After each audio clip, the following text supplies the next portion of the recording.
Okay, welcome to another Orbiter 2010 video, and once again we're here at KSC getting ready to do a speed run to Wideawake International. I've done this a few times, so I'm going to go ahead and unpause and get things going here. We'll be taking off at sim time 60 seconds. I'll probably play most of this replay at 2x, but here at the beginning we'll go ahead and just let it play out at 1x. Maybe I can explain a few things.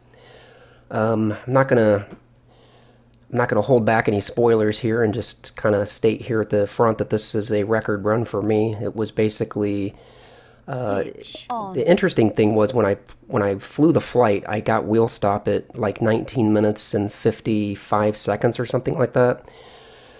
But I noticed when I watched the replay, it actually doesn't get wheel stop until like 20 minutes and 1 second. So I'm not quite sure why that happens, but I've seen that before, and I'm just going to go based on the rotate. I'm going to go based on what I can see in the replay, because that's the only thing that I have to show repeatedly, since I didn't record the live flight. Something else I'll today say is that this run was done using kind of what I'll call the original classic formula. There's a variation of this flight that Dimitri has shown and the Agent Gonzo has shown that gets you there 2 or 3 minutes faster, and that will be my next project. I'll tackle that. But before I moved on from this flight, I wanted to at least beat 20 minutes or come really close to it. Depending on how I feel, I may actually try this one more time just so that I can get wheel stop in the replay under 20 minutes, because it kind of bothers me that the wheel stop doesn't show up in the replay until just after 20 minutes. But going forward, probably I'm going to move away from this original classic and start trying the other method that gets you there a little bit faster. So let's go ahead and bring up the time acceleration and go through this mostly at 2x, because I've got a bunch of these replays up now, so everything's pretty standard here. Just trying to get up to altitude ahead of the heat, you know, stay ahead of the temperature. And here I kind of thought this was going to be the end of my flight. I was getting really close to airframe overheating right there. And let's take a look at the external camera for a bit, now that we're kind of past the danger zone on the temperature thing. I'll bring up some external MFDs. This way we can keep an eye on the surface MFD and everything as this flight's progressing. And again, this is playing at 2x, so it won't take the full 20 minutes. And once we get up to Super Cruise, I'll go all the way out to 3 or even 4x. Mach 20. Warning. Scram fuel depleted. Something else to kind of mention is there's a difference between the time that you have from throttle up to wheel stop and the time that you have from wheels up to wheel stop. It seems that everybody is kind of recording the time from wheels up to wheel stop, and that's just a few seconds shorter than if you count it from throttle up. I kind of almost think you should count it from throttle up to wheel stop, but the mission elapsed timer in the XR2 doesn't start counting until wheels up. Mach 27 plus. And here I'm just basically doing my rolls just to keep my vertical speed under control. I've also found that I can get up to about 73 kilometers.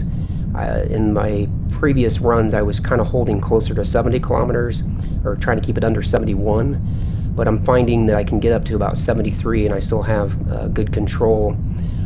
I still have good control over the vessel. I don't have to worry about skipping out into space, and I think that helps just a little bit. Probably doesn't make a huge difference, but getting up a little bit higher, you know, reduces the dynamic pressure a little bit, so you're not decelerating quite as fast.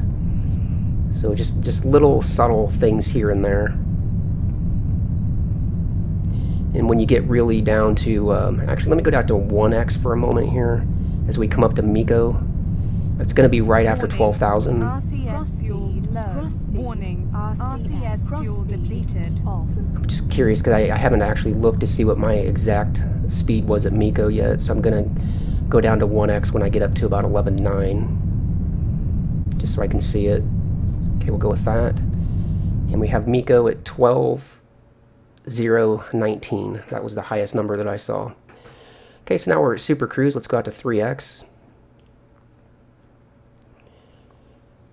Not a lot going on here, obviously. Just pitching the vessel up and down very subtly to maintain altitude. Kind of jump inside the cockpit here for a moment. System reset. And I forgot to record my new glide slope. Anytime I improve, I try to remember to save it at the end so I have a new reference, but I forgot to record it this time. Actually, I forgot to save it at the end of the flight, so I don't have the reference for this flight.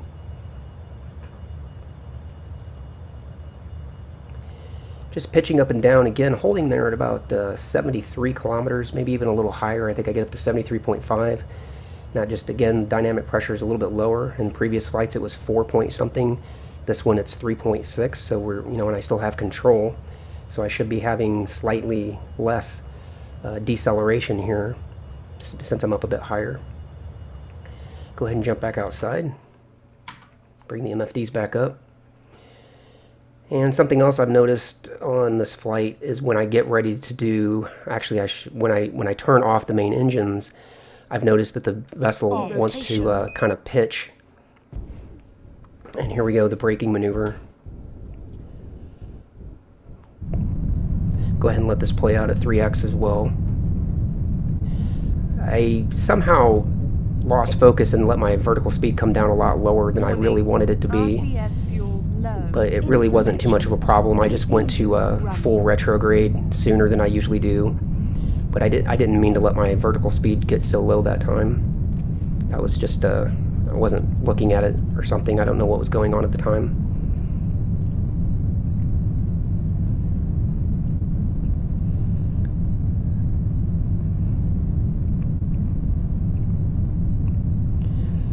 Slowing down. And let me jump inside for a moment.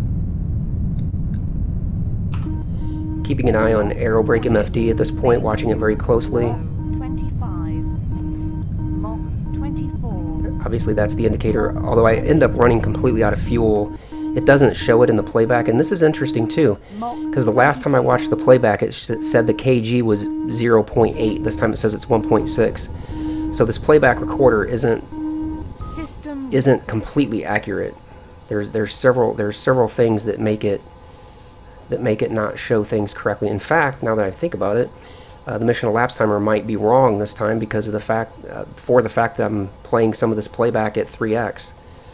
The mission elapsed timer it's not completely accurate unless you play the whole replay at 1x. But we can go based on the sim time.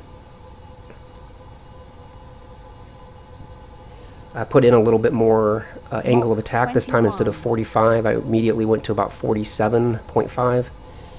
And I found that having aerobrake end right on top of the island actually works out better. I kind of thought that if you overshot the island a little bit, you could brake harder later.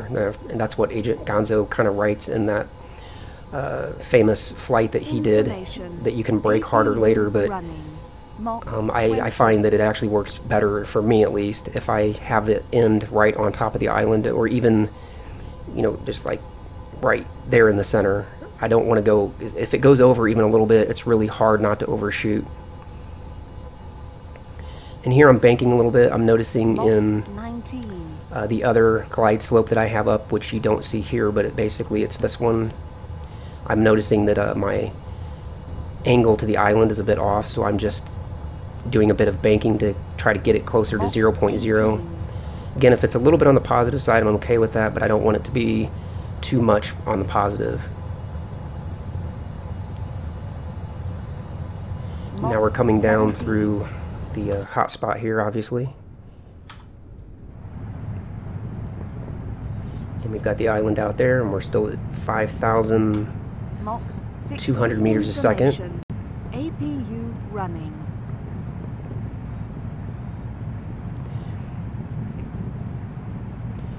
I completely ran out of RCS and main fuel on this one, so again the replay just doesn't, it's not 100% accurate, it doesn't show that. 14.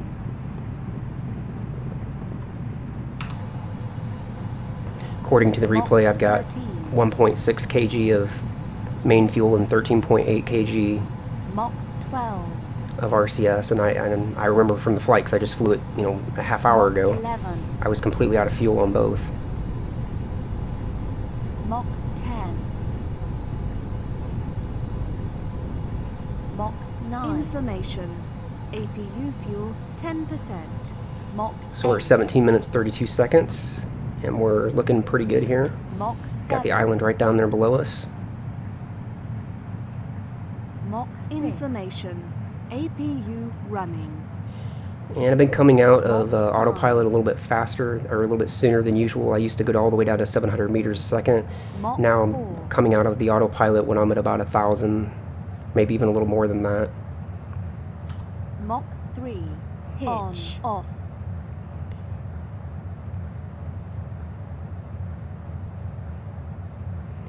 Now I'm just trying to pitch over and make sure that the I want to come down obviously in front. I don't want to go past and have to come around and come back, so I'm just trying to pitch way over and just bleed off some of this altitude because I'm still 19 kilometers. But let's jump back inside for a moment. Time is 18 minutes 33 seconds. I think this is fairly accurate. But again, when I watched the replay at 1x, it didn't show wheel stop until 20 minutes and 1 second. But again, when I flew the flight, it was like 19 minutes and 55 seconds. So it's kind of annoying that there's a discrepancy. Subsonic. Throwing out the air brake to slow things down a bit. Jump back outside briefly. 5,000. Try to find a better camera angle. That's better. 4,000. 3,000. 2,000.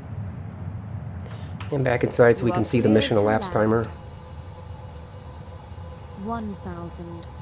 800. 700. 600. I had about had a heart attack when I did that. I hit the wrong button on my joystick and shut off the APU. Gear is up. 200. Down.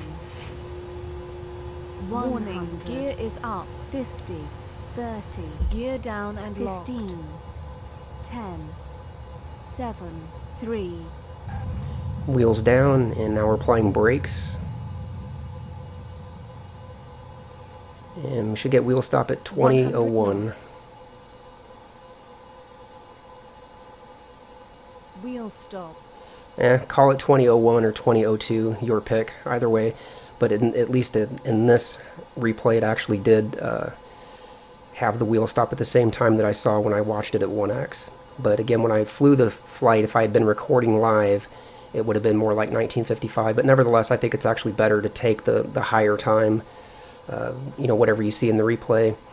And then another way to figure it out is to take the sim time at wheel stop and then subtract the 60 seconds that I sat there on the runway at KSC, and then that'll give you a different time entirely, because that's going to be from throttle up until wheel stop. So I'm gonna record this as 20 minutes and 2 seconds. And thanks for watching. See you in the next video. At least beat 20 minutes or come really close to it. Depending on how I feel, I may actually try this one more time just so that I can get wheel stop in the replay under 20 minutes, because it kind of bothers me that the wheel stop doesn't show up in the replay until just after 20 minutes. But going forward, probably I'm going to move away from this original. Okay, welcome to another Orbiter 2010 video. And once again, we're here at KSC getting ready to do a speed run to Wideawake International. I've done this a few times, so I'm going to go ahead and unpause and get things going here. We'll be taking off at sim time 60 seconds. I'll probably play most of this replay at 2x, but here at the beginning, we'll go ahead and it actually doesn't get wheel stop until like 20 minutes and 1 second. So I'm not quite sure why that happens, but I've seen that before, and I'm just going to go based on the rotate. I'm going to go based on what I can see in the replay, because that's the only thing that I have to show repeatedly, since I didn't record the live flight. Something else I'll today say is that this, just let it play out at 1x. Maybe I can explain a few things. I'm not gonna hold back any spoilers here, and just kind of state here at the front that this is a record run for me. It was basically the interesting thing was when I flew the flight, I got wheel stop at like 19 minutes and 55 seconds or something like that. But I noticed when I watched the replay, run was done using kind of what I'll call the original classic formula. There's a variation of this flight that Dimitri has shown and the Agent Gonzo has shown that gets you there 2 or 3 minutes faster. And that will be my next project. I'll tackle that. But before I moved on from this flight, I wanted to